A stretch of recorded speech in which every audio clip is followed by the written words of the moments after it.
नमस्कार, good afternoon. स्वागत है आपका योर स्टॉक्स में। मैं हूं आपके साथ तृप्ति उपाध्याय और ये हमारा योर स्टॉक्स का सेकेंड एडिशन है।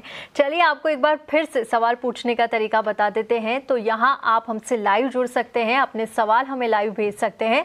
हमारी स्क्रीन पर एक नंबर लगातार फ्लैश हो रहा है, उस पर आप फ़ोन करके SMS या व्हाट्सएप के ज़रिए अपने सवाल पूछ सकते हैं। इसके अलावा हम अपने सारे social media platforms like Facebook page, Twitter handle, Instagram और YouTube पर भी लाइव है, तो आप वहां जाकर कमेंट सेक्शन में भी अपने सवाल हमें भेज सकते हैं और हमारे मार्केट एक्सपर्ट आपके सारे सवालों के सही और सटीक जवाब देंगे।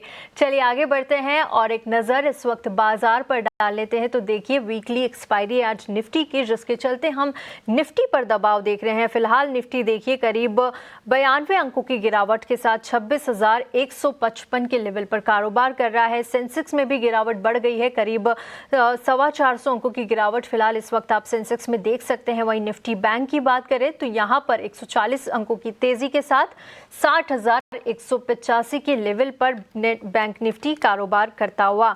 निफ्टी मिड कैप अगर ब्रॉडर इंडाइसेस में आप नजर डालें तो यहाँ पर देखिए गिरावट हावी है। 167 अंकों की गिरावट निफ्टी मिड कैप में नजर आ रही है। 61,098 के लेवल पर आप निफ्टी मिड कैप को देख सकते हैं।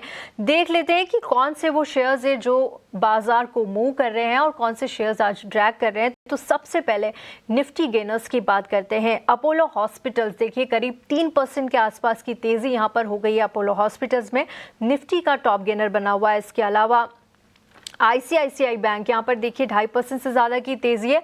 बजाज ऑटो सेक्टर की दिग्गज कंपनी यहाँ पर भी आप देख सकते हैं करीब 2.5% की तेज़ी है। हिंडाल्को और HDFC लाइफ में भी करीब 2.5% के आसपास की तेजी के साथ कारोबार करते हुए। वहीं नजर डालते हैं निफ्टी लूजर्स पर, कौन से शेयर्स आज बाजार को ड्रैग कर रहे हैं। तो देखिए ट्रेंड है सबसे टॉप लूजर निफ्टी का, करीब 8% की तेजी इंट्राडे में देखी। फिलहाल 7.5% की गिरावट के साथ यहां पर कारोबार हो रहा है। ट्रेंड में काफी सारी खबरें हैं ट्रेंड को लेकर भी। इसके अलावा रिलायंस की बात करें तो देखिए यहाँ पर भी गिरावट है। इंट्राडे में 5.5% तक की रिलायंस में गिरावट नजर आई। फिलहाल 4.5 अंकों से ज्यादा की गिरावट के साथ मार्केट दिग्गज रिलायंस यहां पर कारोबार कर रहा है। जियो फाइनेंस में आप देख सकते हैं 2.25% की गिरावट है। इसके अलावा टाटा मोटर्स PV में 2% की गिरावट और पावर ग्रिड में भी 1.5% से ज्यादा की गिरावट इस वक्त हावी होती हुई नजर आ रही है। मार्केट ब्रेड देख लेते हैं इस बार। तो देखिए लगातार यहां पर घट गया है। एडवांस डिक्लाइन का रेशो देखिए तो अब सिर्फ 987 शेयर्स ही यहां पर ग्रीन निशान में कारोबार कर रहे हैं और 1837 इस वक्त लाल निशान में कारोबार करते हुए नजर आ रहे हैं। मार्केट चेक मैंने आपको दे दिया, लेकिन आपके सवालों के जवाब देने के लिए आज हमारे साथ खास मेहमान हैं ग्लोब कैपिटल के गौरव शर्मा। गौरव जी बहुत बहुत स्वागत है आपका योर स्टॉक्स में। मैं तृप्ति बात कर रही हूँ। फिलहाल मैंने मार्केट चेक दिया, लेकिन इस वक्त आप किस तरह से देख रहे हैं बाजार की चाल को? Hi Tripti, good afternoon and apologies for the late joining. बाजार के अंदर मेजरली दो दिग्गज शेयरों में अच्छी खासी प्रॉफिट टेकिंग आई है। Primarily it is Reliance industries and HDFC bank. Reliance के शेयरों में थोड़ी अनसर्टेनिटी आई एक न्यूज की फ्लो की वजह से, दैट एक रॉयटर्स पे न्यूज फ्लैश हुई that it is still buying Russian oil, जिस पे क्लैरिटी रिलायंस ने दे दी कि ना ही दिसंबर में और ना ही जनवरी के मंथ में they are expecting any Russian oil. But जिस प्रकार की अनसर्टेनिटी बनी है वो इसके चलते बनी है कि if they are not buying the relatively cheaper Russian oil, तो जहां से भी वो ऑयल सोर्स करेंगे उसकी प्राइसिंग कितनी होगी, क्या वो उसके कंपेटिटिव होगा, उससे ज्यादा होगा, कम होने की तो गुंजाइश अब फर्दर है नहीं। देयरफॉर उनके ग्रॉस रेवेन्यू मार्जिन्स पे क्लियरली इंपैक्ट पड़ेगा GRMs पे, and that will largely impact their results. तो उस क्वेश्चन मार्क के चलते रिलायंस के शेयर के अंदर प्रॉफिट टेकिंग नजर आ रही है। HDFC बैंक में हालांकि मुझे लग रहा है यहाँ से एक प्रॉफिट टेकिंग बनती दिखाई दे रही है, जो कि ऐसा महसूस होता है कि HDFC से पैसा निकलकर सीधे सीधे ICICI की झोली में जा रहा है।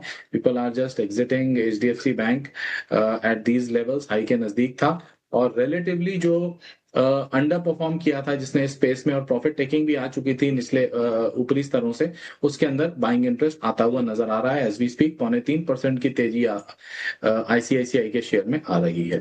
ओवरऑल देखा जाए तो गिरावट पे बाय का ही हमारा व्यू है। अभी हम उसी व्यू को लेके मेंटेन कर रहे हैं। बाजार में यहाँ से मुझे अच्छे खासे सपोर्ट्स 26,000 और 25,800 के लेवल्स पे नजर आते हैं। ये तो हो गई इंडेक्स पर राय। और चलिए अब अपने पहले कॉलर को शो में शामिल कर लेते हैं। इस वक्त हमारे साथ दीपक जुड़ चुके हैं। दीपक, हाय, गुड आफ्टरनून। कहाँ से बात कर रहे हैं आप और अपना सवाल पूछिए। मैं दीपक अग्रवाल, भिंड, मध्य प्रदेश से। जी। तो मेरे 250 हैं 28 रुपए 9 पैसे में, पंजाब सिंध बैंक वाले।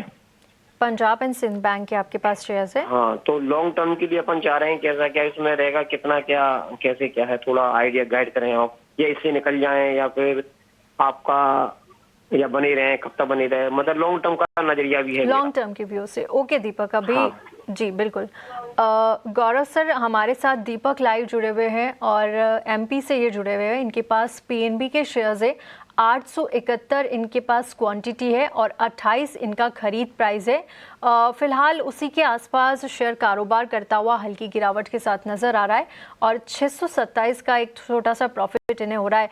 लॉन्ग टर्म के लिए ये व्यू चाहते हैं, क्या करना चाहिए इन्हें इसमें? अभी बने रहे या फिर दूसरे शेयर्स पर सलाह होगी? मैं स्विच करने की सलाह दूंगा। जी। पीएसबी से स्विच करके इन्हें कैनरा बैंक और एसबीआई को कंसिडर करना चाहिए। उनके प्रॉस्पेक्ट्स बहुत ज्यादा बेहतर हैं। आने वाले समय में हम उम्मीद कर रहे हैं, साल, 1.5 साल, 2 साल के पर्सपेक्टिव से देखा जाए तो इन दोनों शेयरों में हमें एक अच्छे रिटर्न की उम्मीद है। स्विच करना बेहतर रहेगा। ठीक है, सही और सटीक सलाह। फिलहाल आप स्विच करिए और आप खुद 2 शेयरों के नाम भी यहाँ पर बता दिए हैं, तो उन शेयरों में आप निवेश कर सकते हैं। आगे बढ़ते हैं और दूसरे लाइव कॉलर को जोड़ते हैं। रमेश इस वक्त हमारे साथ जुड़ गए हैं। हाय रमेश, गुड आफ्टरनून। कहाँ से बात कर रहे हैं आप और आपका सवाल क्या है? Good afternoon ma'am. मैम ये सवाल है केपीआई ग्रीन पे मैम, 500 शेयर है 510 पे। ठीक है, नजरिया कितना है आपका रमेश? मैम 1 या 2 महीने मैक्सिमम। शॉर्ट टर्म के लिए देखना चाहते हैं, ओके। जी मैम। रमेश हमारे साथ लाइव कॉलर है गौरव जी, और इनके पास केपीआई ग्रीन के शेयर है, 500 की क्वांटिटी है, 510 का खरीद प्राइस है। आज 2.5% के आसपास की गिरावट केपीआई ग्रीन में देख सकते हैं। 489 के लेवल पर कारोबार करता हुआ दिख रहा है और आज गिरावट इसमें हावी होती हुई नजर आ रही है। ये 1 से 2 महीने शॉर्ट टर्म के लिए राय चाहते हैं, क्या करना चाहिए केपीआई ग्रीन में? क्या आगे जाकर इनका जो बाइंग प्राइस है 510 का, वहां पर आते हुए दिखेगा केपीआई ग्रीन? उन्होंने सेक्टर और शेयर दोनों ही अच्छा चुना है, केवल टाइम फ्रेम थोड़ा सा मुझे ठीक नहीं लग रहा है। रिन्यूएबल एनर्जी स्टोरी एक लॉन्ग टर्म स्टोरी है। ये स्टॉक कंपैरिजन में देखा जाए तो बाकी इसी सेम सेगमेंट के स्टॉक से बेटर वैल्यूएशंस पर है, चीपर वैल्यूएशंस पर है और एक अच्छे प्राइस पॉइंट पे अवेलेबल है, specially after the corrective wave. I think उन्हें अगर थोड़ा सा अपना टाइम फ्रेम बढ़ा ले तो अच्छे रिटर्न्स की प्रोबेबिलिटी हाई हो जाएगी। 510 केवल यहाँ से भाव ही लेना है तो यस, कुछ समय में आ ही जाएगा, बट आई थिंक अगर वो उसे थोड़ा सा अपना टाइम पीरियड बढ़ा के से 3 से 4 क्वार्टर्स का कर लें तो मुझे उम्मीद है कि ये शेयर लगभग 600 का आंकड़ा के आसपास मिलना चाहिए। थोड़ा सा टाइम फ्रेम आपको बढ़ाना पड़ेगा। सेक्टर और स्टॉक की चॉइस काफ़ी अच्छी है और थोड़ा सा वेट करेंगे तो 600 तक के लेवल्स भी केपीआई ग्रीन में आप देख सकते हैं। रमेश, आपका कोई दूसरा स्टॉक भी है जिस पे आप राय चाहते हैं? MRPL MM 1000 share at the price of 158। ठीक है गौरव जी, इनके पास मैंगलोर रिफाइनरी के भी शेयर्स है। इनका जो बाइंग प्राइस है वो 163 का बाइंग प्राइस है और 1000 की क्वांटिटी में इन्होंने होल्ड करके रखा हुआ है। फिलहाल 145 पे 2.5% से ज़्यादा की गिरावट के साथ ये भी कामकाज कर रहा है और 17,000 से ज़्यादा का नुकसान ये इस वक्त मैंगलोर रिफाइनरी में झेल रहे हैं। क्या राय होगी इस पर इन्हें? क्या इसे भी होल्ड करके रखना चाहिए? आगे जाकर अच्छे लेवल्स यहाँ पर भी आते हुए नजर आएंगे, क्योंकि आज ऑयल एंड गैस शेयरों में तो हम 2 दिन से थोड़ा प्रेशर देख ही रहे हैं। थोड़ा कॉशियस अप्रोच रखना चाहिए। एमआरपीएल के स्टॉक ने बहुत ही अच्छा एक शानदार ब्रेकआउट दिया था कुछ टाइम पहले in the month of October last year, और एक अच्छा अपमूव वहां से देखा था, बट वो सस्टेन नहीं कर पाया हायर लेवल्स। 180 के स्तरों से वापस प्रॉफिट टेकिंग आके अभी 145 के लेवल पे ट्रेड कर रहा है। 135 का उन्हें स्टॉप रखना चाहिए अपना, और उसके साथ अभी फिलहाल पोजीशन होल्ड करें with a cautious outlook on the stock. Cautious approach यहाँ पर रखनी होगी, एक स्ट्रिक्ट एसएल आपको लगाकर चलना होगा एमआरपीएल के लिए। चलिए आगे बढ़ते हैं और अब वक्त हो गया है हमारे खास सेगमेंट ऑप्शंस के चैंपियन का। गुड आफ्टरनून राजेंद्र जी, कहाँ से बात कर रहे हैं आप और आपका सवाल क्या है?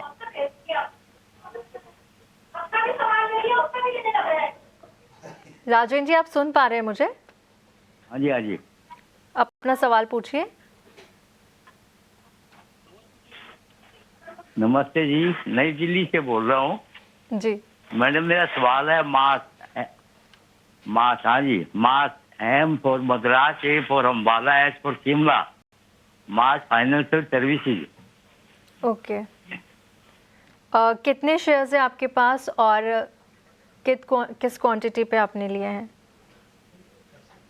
माफ़ कीजिएगा, हमारी लिस्ट में ये स्टॉक नहीं है तो उस पर हम राय नहीं दे सकते हैं। आगे बढ़ते हैं और इस वक्त हमारे साथ यूट्यूब पे हमारे पास एक क्वेरी आई है वेंकट राव की। इनके पास जियो फाइनेंस के शेयर है, 930 की क्वांटिटी में शेयर्स है और 330 की इनकी बाइंग प्राइस है। आज अगर जियो फाइनेंस की बात करें तो देखिए, रिलायंस में तो आज हम गिरावट देख ही रहे हैं, लेकिन जियो फाइनेंस भी इस वक्त 1.5% से ज़्यादा की गिरावट के साथ कारोबार कर रहा है। 330 इनका बाइंग प्राइस है, फिलहाल 295 के लेवल पर कारोबार कर रहा है और इनके पास जो शेयरों की संख्या है वो ज़्यादा है, 930 की क्वांटिटी है, जिसके चलते नुकसान भी भारी है। 32,000 से ज़्यादा का नुकसान ये झेल रहे हैं। गौरव जी, हमारे पास यूट्यूब से ये सवाल आया है जियो फाइनेंस का, और क्या राय होगी जियो फाइनेंस पे, क्योंकि देखिए आज भी 1.5% से ज़्यादा की गिरावट इसमें नज़र आ रही है। नज़रिया इन्होंने नहीं बताया है, लेकिन शॉर्ट टर्म और लॉन्ग टर्म दोनों के पर्सपेक्टिव से राय रखिएगा। जी तृप्ति, ओवरऑल हम NBFC स्पेस पे पॉजिटिव हैं, बट जियो फाइनेंस की परफॉर्मेंस उस प्रकार से नहीं निकल कर आई है। ऑल्दो 2025 में निचले स्तरों से एक अच्छा अपमूव आया, लेकिन उसके बाद क्लियरली ये एक साइडवेज लैकलस्टर मूव पोस्ट कर रहा है। अभी रिसेंट मूव की भी मैं बात करूं तो बिल्कुल ही एक नैरो रेंज में था। एक कॉशियस व्यू रखना चाहिए, specially from a trading perspective. Stop loss मैं सजेस्ट करूंगा 280 शॉर्ट टर्म के लिए हो गया। लॉन्ग टर्म के लिए बहुत ज्यादा इंपॉर्टेंट है, अभी समय लगेगा। अभी चॉइस की बात आ रही है तो आज के even at these higher levels stocks like Chola Finance, Bajaj Finance, Shriram Finance are much much more attractive than Jio Finance. तो ये चॉइस बहुत मुश्किल है। I think still things go in favour of other stocks. तो मेरे हिसाब से अभी मेरी ये अवॉइड सूची में रहेगा ये शेयर। ठीक है, शॉर्ट टर्म के लिए आपको लेवल्स बताए, लेकिन लॉन्ग टर्म के लिए यहाँ पर बेट नहीं रहेगी। आपको दूसरे स्टॉक्स यहाँ पर बताए, चोला फाइनेंस, श्रीराम फाइनेंस, यहाँ पर आप अपने दाव लगा सकते हैं और यहाँ पर निवेश कर सकते हैं। चलिए आगे बढ़ते हैं और आज टाटा मोटर्स PV के शेयर में करीब 2% की गिरावट इस वक्त दिख रही है। JLR ने अपने Q3 के अपडेट्स यहाँ पर दिए हैं। बिक्री के आंकड़े कैसे रहे हैं, एक्सपोर्ट्स पर क्या असर पड़ा, तमाम जानकारी दे रही है हमारी सहयोगी सृष्टि शर्मा। जी सृष्टि, बताएं किस तरह के Q3 अपडेट्स आए हैं यहाँ पर टाटा मोटर्स PV के। देखिए, टाटा मोटर्स JLR ने एक बार फिर से निराश किया है, क्योंकि देखिए तीसरी तिमाही के जो नंबर्स जारी किए हैं वहां पर हमने ज़रूर देखा है कि उम्मीद से काफ़ी कमज़ोर नतीजे आते हुए दिखे हैं।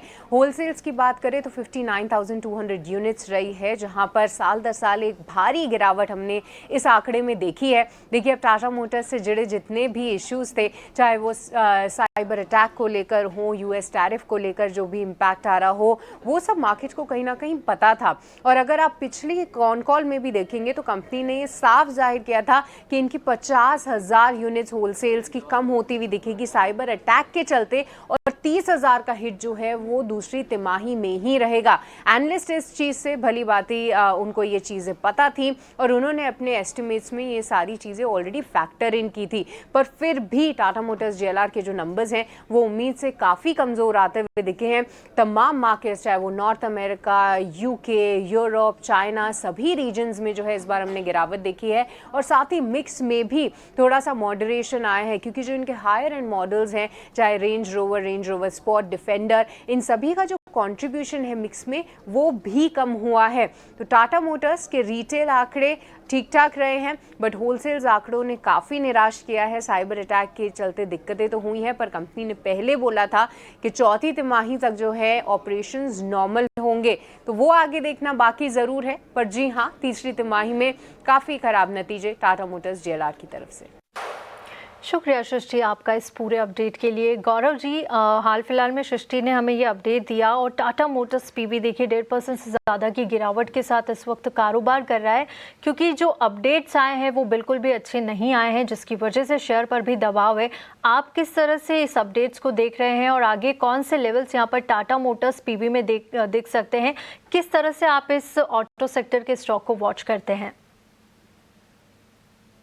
तो ऑफलेट जो अंडर परफॉर्मेंस रही है टाटा मोटर पैसेंजर व्हीकल की, वो ये सर्टनली एक साइबर अटैक की वजह से जो प्रोडक्शन रुक गया था उसका एक नेगेटिव इम्पैक्ट आया है। अब अगर नंबर्स जब सामने आ रहे हैं तो बहुत ध्यान देने वाली बात हो जाती है, बिकॉज अब एक एक्चुअल फिगर सामने है। 25% का रिटेल सेल्स में कट है जीएलआर के, एंड अ वूपिंग 43% से ज्यादा का कट है होलसेल सेल्स में। काफी लंबा अच्छा डेंट है ये, जो कि अब आगे इसका इम्पैक्ट उनके हमें तिमाही नतीजों में भी नजर में आएगा। उसी के चलते पूरा ऑटो शेयर जो कि एक आउट परफॉर्मेंस के दौर पर है, टाटा मोटर्स पैसेंजर व्हीकल में एक गिरावट दिख रही है। हैविंग सेड दैट, अभी शेयर सपोर्ट लेवल्स के आसपास ही ट्रेड कर रहा है। I think from a trading stand point अगर किसी के पास है तो 350 रुपए के अच्छे सपोर्ट्स हैं, और एक लॉन्ग टर्म के हिसाब से देखें तो ये लेवल्स ठीक ठाक है, यहाँ से एक्यूमुलेट करना स्टार्ट करना चाहिए, keeping a view of at least 4 to 5 quarters. यहाँ से ये शेयर के अंदर आई थिंक गिरावट अब लिमिटेड रहेगी, चीजें अब बेहतरी की तरफ बढ़ेंगी एज वी मूव इनटू 2026। ठीक है, चीज़ें अब बेहतरी की ओर बढ़ती हुई यहाँ पर नजर आएगी। टाटा मोटर्स पीवी पर एक पॉजिटिव व्यू यहाँ पर गौरव जी ने दिया है। आगे बढ़ते हैं और अगले लाइव कॉलर को शामिल करते हैं। राज इस वक्त हमारे साथ जुड़ गए हैं। गुड आफ्टरनून राज, कहाँ से बात कर रहे हैं आप और आपका सवाल क्या है? शायद टेक्निकल ग्लिच की वजह से उनकी आवाज़ नहीं आ रही है, लेकिन उनका सवाल हमारे पास है। केनस्टेक के 325 शेयर है, 4,450 का इनका खरीद प्राइस है। आज देखिए केनस्टेक में 1.5% से ज़्यादा की गिरावट है, 3944 के लेवल पर कारोबार कर रहा है और इनका जो खरीद भाव है वो काफ़ी ऊपरी स्तर का है। 4450 के लेवल पर जब शेयर था तब इन्होंने खरीदा था और 325 शेयर है। पिछले 5 दिनों की बात करें तो यहाँ पर एक स्पाइक आया था 4084 के लेवल पर। फ्राइडे के सेशन में आई थिंक हमने जाता हुआ, कल के सेशन में हमने जाता हुआ देखा था, और हाल फिलहाल में भी थोड़ा सा वॉलेटाइल केनस्टेक यहाँ पर नजर आया है। काफी बड़े और छोटे मूव्स देखने को मिले हैं। गौरव जी, क्या राय होगी केनस्टेक को लेकर? फिलहाल तो यहाँ पर गिरावट है, पर क्या आगे चलकर अच्छे मूव्स दिखाएगा? I am afraid from a technical chart point भी और ओवरऑल भी मैं कहूँ तो मैं बहुत ज्यादा पॉजिटिव नहीं हूँ इस स्टॉक के ऊपर। ईएमएस स्पेस के अंदर जो दिक्कतें हमने ऑफलेट देखी हैं, उसके चलते केवल डिक्सन टेक्नोलॉजीज एक शेयर है जिसके ऊपर हम एक पॉजिटिव आउटलुक रख रहे हैं। अदर देन दैट इस स्पेस में हमारा कोई भी स्टॉक पसंद नहीं आ रहा है। हैविंग सेड दैट, केवल एक चीज अच्छी मुझे केन्स के अंदर लग रही है, दैट इज वो अपने लॉन्ग टर्म सपोर्ट्स के नजदीक ट्रेड कर रहा है। यहाँ से फर्दर गिरावट के चांसेस मैं कहूंगा कम है। स्टॉप लॉस जरूर दूंगा उन्हें, 3800 का एक क्लोजिंग स्टॉप लॉस लगाना चाहिए। अगर स्टॉप लॉस ट्रिगर हो तो प्लीज एग्जिट। ठीक है, थोड़ा वॉलेटाइल स्टॉक ज़रूर है और इसके साथ ही आपको यहाँ पर जो सलाह है उसका ज़रूर से पालन करिए। आगे बढ़ते हैं और YouTube से हमारे पास TN शिंदे जी ने सवाल भेजा है। इनके पास ITC के शेयर है, 55 की क्वांटिटी में शेयर्स है और 414 इनका खरीद प्राइस है।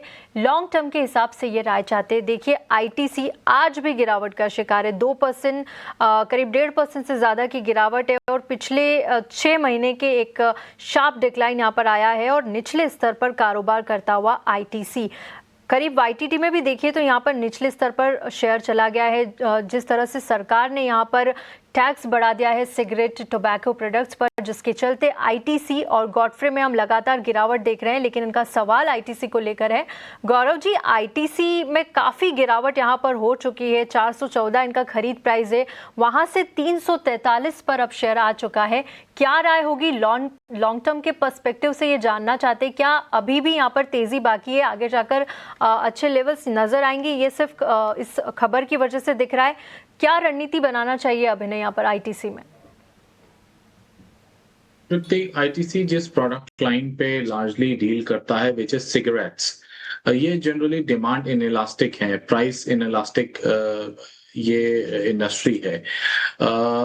कंपनी के ऊपर जो टैक्सेस लगते हैं वो डायरेक्टली पास ऑन कर दिए जाते हैं एंड यूजर कस्टमर्स के लिए, यानी सिगरेट के प्राइसेस अब बढ़ जाएंगे। सिंस आई सेड कि वो डिमांड इनइलास्टिक है, तो आई डोंट थिंक कि कोई मटेरियल इम्पैक्ट सेल्स पे आएगा। उसके चलते 400-410 के भाव पे ट्रेड करता हुआ स्टॉक अभी 340 के भाव पे आ गया, यानी कि 15% की गिरावट सीधे सीधे इस न्यूज पे आ चुकी है। लॉन्ग टर्म के हिसाब से होल्ड की सलाह रहेगी, और अगर फ्रेश बाइंग करनी है तो भी यहाँ से एक्यूमुलेट कर लेना चाहिए। 50% बाइंग के लिए ये अच्छा लेवल है। ठीक है, लॉन्ग टर्म के हिसाब से पॉजिटिव व्यू, और अगर किसी को एक्यूमुलेट करना है तो फ्रेश बाइंग भी आप यहां से कर सकते हैं आईटीसी में। गौरव जी, बहुत बहुत शुक्रिया आपका हमारे साथ जुड़ने के लिए, हमारे दर्शकों को गाइड करने के लिए और तमाम क्वेरीज पर उन्हें राय देने के लिए शुक्रिया। Thank you so much. इसी के साथ योर स्टॉक्स में इतना ही, मुझे दीजिए इजाजत, लेकिन कहीं मत जाइएगा, अगला शो आपके लिए लेकर आएंगे स्टॉक्स फटाफट।